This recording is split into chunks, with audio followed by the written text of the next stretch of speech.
Welcome to the We Build Academy podcast. If you are thinking about building your dream home, you have come to the right place. We try to demystify the home building process to help you to build your dream home. Now introducing your host, Ryan Watt. Hi, welcome to the very first episode of the We Build Academy podcast. So this week we've got an architect who is an expert in passive house design. So we're going to be talking a lot about passive house. What is it, firstly? What is it going to, what's the process of actually getting your building accredited, and any other sort of tips and tricks. So I hope you're going to find this episode interesting and also very useful. So let's get started. My name's Elrond Burrell. I am an architect and certified passive house designer. I'm living in New Zealand now, which is where I came from originally. And I went to university in New Zealand and trained to be an architect. And then after working here for a little while, I went to the world and ended up in the UK and worked in the UK for 18 years. And then just recently moved back to New Zealand in 2016. So while I was in the UK, I started out working in big commercial practice and then shifted to very small local architect, doing lots of residential projects focused on kind of ecological design, green design. And then had a variety of different jobs. So worked for other sole practitioners, worked for a local authority for a while, did a public swimming pool project, which was quite interesting. Worked for a multidisciplinary company, so we had architects and building surveyors mostly. And then eventually ended up working for Archetype based in Hereford in the West Midlands, and stayed there for about 10 years before then moving back to New Zealand. While I was at Archetype, I was mostly doing educational projects, so schools and apartment buildings, and then a few other kind of housing projects and other things in between as well. Wide-ranging experience. And I think, as with most architects, kind of start your career out and you're not necessarily entirely sure what you really want to be doing other than architecture. And so it took me, 4 or 5 years to really kind of get clear that I did want to focus specifically on sustainable design. And then it was only after I'd been an architect for a few years that the practice discovered the Passive House standard, and then that really kind of became a point of focus and point of passion for me in my work. And so about half of my workload at Archetype was Passive House for the most part. And then when I came back to New Zealand, I set up my own practice. I sort of felt like I was ready to start my own business and do everything from the design side to the business side. And I specifically sort of put a line in the sand and said, I'm only going to do high performance design. So either certified passive house or very close to that. And so now my work is around mostly residential. So I'm doing mostly single family home design and passive house consulting. So I do quite a lot of passive house modelling for people, which is sometimes other architects designing buildings here in New Zealand, and sometimes it's on bigger complex projects in other parts of the world. So I've done a bit of consulting on jobs in England, Scotland, Canada, Australia, and different parts of New Zealand as well. Yeah, I think what the key thing to remember is that Passive House is pretty much a global brand now. But it's quite universal. Is that the right sort of understanding in terms of the requirements are relatively similar no matter where you are? Yeah, they're pretty similar pretty much where you are. There's a little bit of variation, but the thing about passive house design is it's a performance standard. So you use the very specific local climate data for where you are, and that determines then what you need to do for your design. So a passive house building here, and where I am near Wellington in New Zealand, is very different requirements to one in Hereford when I was working in England, or in London, for instance, or Bristol, or what have you. Mm-hmm. Each place, very specific kind of climate requirements. And of course, each different building type as well, because passive house often gets kind of associated with house because of the word passive house. But actually, passive house is just a building standard, and the German word house can mean any kind of building, particularly. And so, as I said before, I was doing schools and apartment buildings and all sorts that were all passive house as well. So, I mean, if someone was interested in going down the passive house, I mean, is there a typical type of client who sort of it best suits, or is there any reason why you wouldn't want to go down passive house? I mean, is it just a level of quality, or I mean, what would you recommend to someone thinking about it? think a lot of people that are kind of ambitious about Passive House themselves, so people that are thinking of building their own house and kind of research and come across Passive House, get very passionate and very proactive about it, because they kind of just discover what all the benefits are. And most people have lived in a house which is a bit drafty or gets a bit of condensation or a bit of mold or things, and just discovering that there's actually a way of designing a building that totally eliminates all of that and only requires like a tiny amount of heating to keep it warm during the winter, or no cooling, or maybe a tiny amount of cooling in summer to keep it comfortable. Is, most people, when they're building their own house, that's kind of like, they assume that if they get someone to design a house, that's probably what they're going to get, and then they're they're a bit shocked when they realise it's not the typical, and so if they find the Passive House standard, then they're all over it. That's what they want. The thing that people might stumble on sometimes and do struggle a little bit is if they have other priorities as well, and then they get a kind of tension between those priorities. So, I mean, is more expensive than other building forms. So in England, you're putting in triple glazing rather than double glazing. In some parts of New Zealand, you can do double glazing for Passive House. That's all right. Okay. But and you're also putting in a whole house balanced ventilation system with heat recovery, which typical builds didn't traditionally have a ventilation system in them. They might have had some extract fans, but otherwise people expect to just rely on opening windows and doors. And so these things cost more than not buying them or not having them. But if you're focused very much on achieving Passive House, then you can prioritize your budget to make sure those are just part of what you're paying for. If you've got some other priorities, like you're really trying to do something particular, or you want to really have some big windows and lots of huge sweeping views, and you're prepared to kind of sacrifice some of the comfort or the energy aspects of Passive House, then some people make a choice not to go all the way to certified Passive House and maybe just go to reasonable low energy or see where they get to. I mean, the thing that I really think is really powerful about Passive House design is that you can do really detailed, accurate modelling of the design as you're doing the design, so that it's a really good design tool, because you can see, as you design it, you can see which windows are losing heat or gaining heat. You can see where the energy is being lost and gained. And so if you're making a choice around, how much you want to spend on a project, or how much you want to spend on keeping your house warm later when you've built it, you can make some really good informed decisions in that process. So personally, as an architect, I always advocate people go for full certified Passive House, because it's just such an incredibly good quality assurance. But if people, for one reason or other, aren't quite able to do that, or that's not what they want to pursue, then if they still go down the Passive House design route, they can make really good, intelligent decisions as they go along.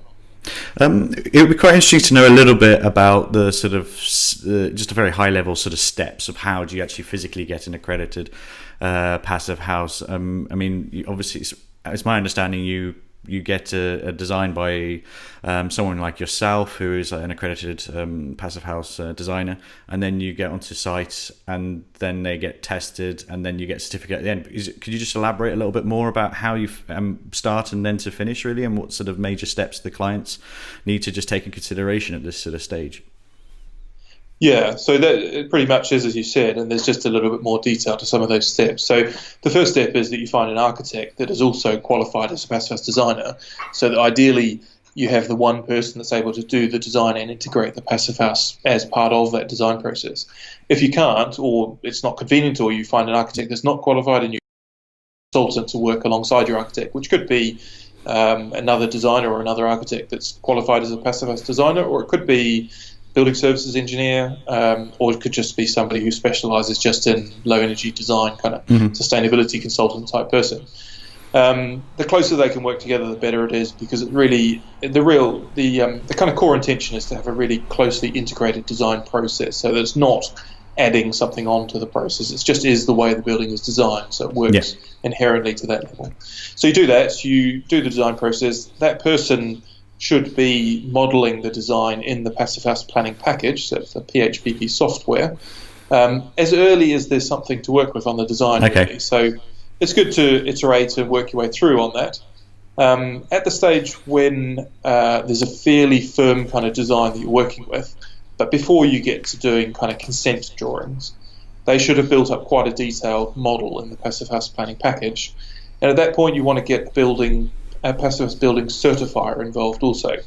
And so they take the architect's drawings and they take the Passivhaus planning package file and they do a review of that, and they just go through it very carefully and very thoroughly.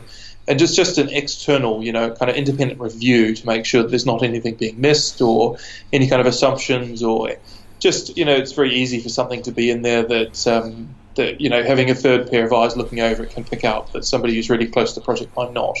And that's part of the kind of strength of Passivhaus, is having that independent kind of quality assurance. That goes through, so then you get a letter or something just saying, yep, you're on track, carry on kind of thing, or there may be some pointers, things to pay attention to. When you do when you procure the projects, when you get a contractor or builder involved, you probably want to get the Passivhaus designer involved in the tendering process or the interview process, just to ask some kind of pertinent questions about the contractor. And the contractor or the builder doesn't necessarily have to, they need to have an open mind, so they're prepared to understand that some of the details might be different to what they're used to as traditional construction. They need to be able to pay really close attention to installing insulation correctly, getting the air tightness correct in the construction, things like that. So it's just really a lot of attention to detail. And the contractor has a kind of checklist they work with while they're building it, and they need to take photographs and record what materials come to site to make sure that, like, the insulation is what's been specified. It's people are quite often surprised, but actually, you specify something on the drawings and the documentation, and then there's a cheap deal or something going on, and some insulation turns up on site that's really not what's specified. And, the builder thinks, or somebody on site thinks, well, it's just the same. It's a bit of insulation, it's the same thickness, but sometimes a different brand or a different specification can be very different in terms of performance. And then when the building's getting closed up, so when you've got the shell, the walls, the roof, the floor, the windows and doors all in, as early as possible after that stage, you do a first blower door test. So this is just it's really closing off the front entrance door, putting a fan in it, pressurizing the building up to 50 pascals, which is, like having a 20-mile-an-hour wind blowing against the house, and then depressurizing it to the same 50 pascals. And this is really just checking the integrity of the building envelope. So just checking that there's not anywhere where you've got air leaking in or out of the walls or around the joints around the windows, or anywhere in the construction where there might be an unintended crack or gap that would let air flow through. And it's really a couple of reasons why that's really important. One is that letting uncontrolled air move in and out of the building fabric is a source of energy loss. So the heat you put in the building will go out that small gap, and because of just the laws of physics, that if everything's quite well insulated but you've got a small gap, there's a disproportionate amount of energy goes out that small gap. And the other key thing about that is that warm air from the inside moving through a gap to the cold outside when it's winter is taking the internal moisture out with it. So that moisture is likely to condense inside the building construction. So that could cause later degradation of the building structure, or could grow mold inside the structure. All sorts of things could happen in there which you don't want to happen. And the third aspect to it is comfort. And so if you've got an area where you've got air leakage moving through the building fabric, then you're going to get a colder temperature there, and so you end up getting a cold spot or cold drafts or things like that being caused from it. So it's really just about the quality of the construction which is being measured. And then once you've done that, and that's either you score well enough for Passivhaus, and then the builder kind of carries on, or if you don't, then you need to do a bit of careful forensic work, chasing down where the problems are and fixing them at that point. And then the builder carries on and puts the the electrics, the wiring, the linings, the fittings, all the rest of it in. And then you do another blower door test at the end when the building's complete. Okay. So when it's finished, so the earlier test is really just to check everything's on track. The final test, when the building's complete, could be just before the owners move in, or could even be after the owners move in. And at that point, the figure from that measure is what's used in the Passivhaus certification. And at that point, the Passivhaus planning package model, all the drawings, all the photographs of sites, and kind of declaration that the builder signs off to say, I've built it all according to the drawing. All that gets packaged off and sent to the building certifier, and they do their final check on that. And if that's all good, then you get a certificate and a plaque sent back to you, and you can pat yourself on the back and say you made it. Open up a bottle of champagne from it. Sit back and enjoy your new house. Exactly, yeah. So if I was sort of not used to the industry, I would think quite a lot of that is quite common sense. What you've just explained in terms of checking the installation, making sure things are actually being installed correctly. But I don't know what your experience has been in other projects that haven't been sort of so well looked after from sort of a design and throughout the whole process. I don't know if you've had any sort of I wouldn't say not exactly so horror stories, but in terms of we all got them, but it's sort of just makes people understand. I know it's a bit more work, but the fruits of the labour. You do get the certificate at the end, but you do get a better product generally on average, a better product at the end as well, because it's been designed and installed as it was designed. Really, I don't know what your thoughts are on that sort of topic. Yeah, well, no, it really is, and the certificate at the end is just a kind of icing on the cake, really, because it's you're not doing it to get the piece of paper, you're doing it to get the quality building, and the piece of paper is just a demonstration that it has been checked. I think the key thing is that in the construction industry generally, there's not really a great kind of culture of accountability. And so if you've got an architect that's very diligent and you've got a builder that's very diligent and everyone pays really close attention, then in all likelihood you will get a very good quality build. But if you do something like go down the Passivhaus route, because there's just that extra layer of kind of third-party checking, it really builds up a really strong culture of accountability. So everyone wants to make sure that their bit is done right and that they're not compromising somebody else and it's really being pulled together. So yeah, I think the typical kind of attitude is often just doing the minimum that is expected, or the minimum that you can get away with. And we're all guilty of that for one reason or another, whether it's in the building or design industry or just other aspects of life, kind of thing. Is that and that it really is saying that instead of doing the minimum we can get away with, let's do the best that we can achieve, and providing the tools and the kind of methodology to do that. So yeah, it is exactly as you say. It's really very much common sense, and it really is like like just making sure that there's insulation in all the places, if you're doing timber frame, between all the different studs and all the different bits of timber. And, when somebody's not thinking about that or caring about it particularly, there's somebody on site, they're putting insulation in, there's somebody else that's checking what's been delivered, what's been done. And, they don't necessarily think, oh, do I need to go and check that person's done their job? Or, they go away and they need to take a toilet break or get a cup of coffee or something like that, and they just miss one bit. They go back, they start the next bit. It's just too easy to miss something. And so just having a system like the Passivhaus certification system in place just kind of insists that these things do have to be taken care of and you don't just miss them. But it is very much, as you say, it's just very good building practice done very well, really. All right, cool. So if we can move on to sort of like just helping a little bit of tips, what would you consider the sort of major roadblock for someone to get onto doing a design of a passive house? I mean, is there anything that you can give in some tips on how to avoid falling over the first sort of hurdle?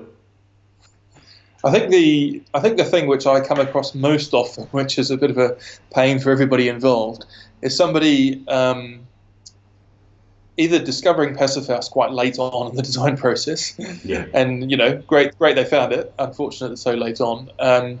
Kind of trying to shoehorn it in on something that's been designed already, which is just really difficult because because it really does hinge on having an integrated design approach from early on. Or the other one is people know about Passivhaus from the beginning, but just think, oh, it's just another certification thing. I'll just try and tick the box later on. Okay. And so they just ignore it, and then they come back later on and they approach me and say, look, can you help me with this? And I was like, well, I might be able to help you, but I'm not going to guarantee it's going to get there because you've gone so far down the route which is going in the wrong direction that it's very difficult to kind of turn it around sometimes. So the key is really to kind of get clear about it at the beginning and have everyone working off the same goal and work in the right direction. I mean, we all know that a lot of projects do fail, but there are some sort of golden sort of projects. Is there any sort of tips you'd suggest for that sort of to make sure to elevate the chance of a project winning, so to speak? in terms of just anything you can avoid doing early on in the design process to make sure you don't have problems when you get to site? I think it really comes down a lot to communication. And that's partly about everybody who's working on it understanding what the kind of critical path things are. So it's like, if you're doing Passive House, the builder and everyone involved, subcontractors, all need to know about airtightness. It's just like really super critical because it comes down to the quality of the work they're doing. But not just that, it's kind of, an architect's set of drawings are effectively how the architect and the owner communicate with a builder what they want them to build for them.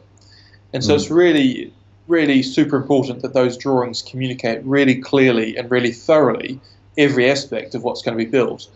And so what we were doing in the UK when I was there and what I'm doing here with the drawings is just making sure that on every drawing where the airtightness line is, where the insulation goes, are really clearly identified. And then on every construction detail, they're also really clearly identified. And where there's a junction, because these are the critical things. A lot of building products and materials are fairly airtight in their own right, or they're or you're putting an airtight membrane in, which is continuous, so that's airtight. But when you've got a junction between that membrane and something else, that's the kind of critical point that the builder and the person on site is going to do. It has to know what materials are being used and how they're being joined together. Like around the edge of a window, it's like super critical that they know if there's a piece of tape being applied there, because they need to think about what order that goes in. So I really think that trying to keep ahead of all that is really to get clear communication, both in people talking to each other and understanding what's important, and in terms of documenting it on the drawings and the specifications. So it's really highlighted as the critical kind of items. Okay. And then not just airtight, I should say. Not just airtightness, that's kind of one example. Things like the ventilation system. It's just like make sure that the ventilation system is accounted for early on in the project, because there needs to be space to put the equipment, there needs to be space for the ducts, there needs to be space for it to go to the outside of the building to get fresh air in and things like that. So it's just these things need to be thought about early. Yeah, it's kind of the vein of my life, but just putting in ventilation systems. I would only ever really design a new home with a ventilation system. Obviously Passive House makes it mandatory effectively, but moving on to sort of our last sort of question. I know you probably might have said a few things, but could we just sum up with one main tip that you'd want our listeners to really take away regarding sort of your specialty? Well, I would say that the key thing to keep in mind is that Passive House, or any kind of high-performance design, is really about integrated design. It's really about thinking about the building form, the building shape, the kind of way it's constructed, the services, all those things being part of the design. Because sustainable design gets a bit of a reputation for kind of adding things on afterwards. You should design something and add some sustainable features. So Passive House and high-performance design is not at all like that. It's really about an integrated design approach and making sure that the building is inherently going to perform very well. Okay, excellent. So I understand you're in New Zealand, so you don't really work in the UK. But if anyone does need to get some Passive House tips from yourself, or would like to contact you about any questions, or what would be the best way to get hold of you? And what's your main sort of website, really? Well, I've got two websites. So my business website is called VIA Architecture, so VIA-architecture.net. And the other website is my blog, actually, which is called Passive House in Plain English, and that's just elrondburrell.com. So very easy to find, and if you just Google Passive House in Plain English, Passive House spelled the German way, then you'll come across my blog, and there's just lots and lots of blog articles written there specifically about demystifying Passive House and trying to put it in plain English rather than kind of deeply technical terms. And to be honest, I think you probably have the best resource part on your website that I've actually seen. You managed to collect quite a good library of documents to read, so I would recommend anyone going thinking about Passive House just to go to your website and actually have a good read through there, because you've actually condensed it quite nicely, actually. So that's how your name popped up on my radar, sort of thing. But no, well, thanks very much. Sorry, I was going to say there's two aspects to there. There is a resource page with lots of free downloads which come from different places around the world. There's also a books page which has got a whole bunch of books about Passivhaus which I've reviewed. So if you're thinking like, where should I start, then have a check out of those 2 pages, and you can, if you want to go further and buy yourself a book, then you can find my reviews and see which one might suit your needs. Yeah, that's great. And I think the key thing is to make sure you don't get overwhelmed.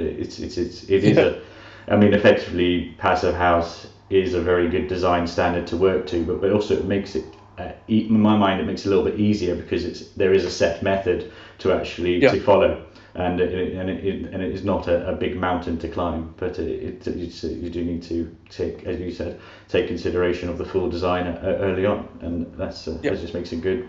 Makes sure that you're going to get a good house at the end of the day, really, or a passive house in terms of other types of buildings as well. But no, thank you for your time. Thanks for coming on the podcast. We'll look forward to hear you soon. Cheers. I hope you found that useful. If you've got any questions, please feel free to get in contact with me. Don't forget to click the link below to order your free self-build starter pack. The next episode is with an architect called Mark. He's based in Wales, and we're talking about the Welsh initiative for One Planet developments. So One Planet developments is not for everybody, but if it meets your needs, it's actually a really good sort of initiative that the Welsh government is starting to pioneer. So don't miss out on that next episode. And again, thank you for listening to our podcast. Thank you for listening to the We Build Academy podcast. Don't forget to click subscribe and check out our website, webuildacademy.com, for more great tools and information to help you build your dream home.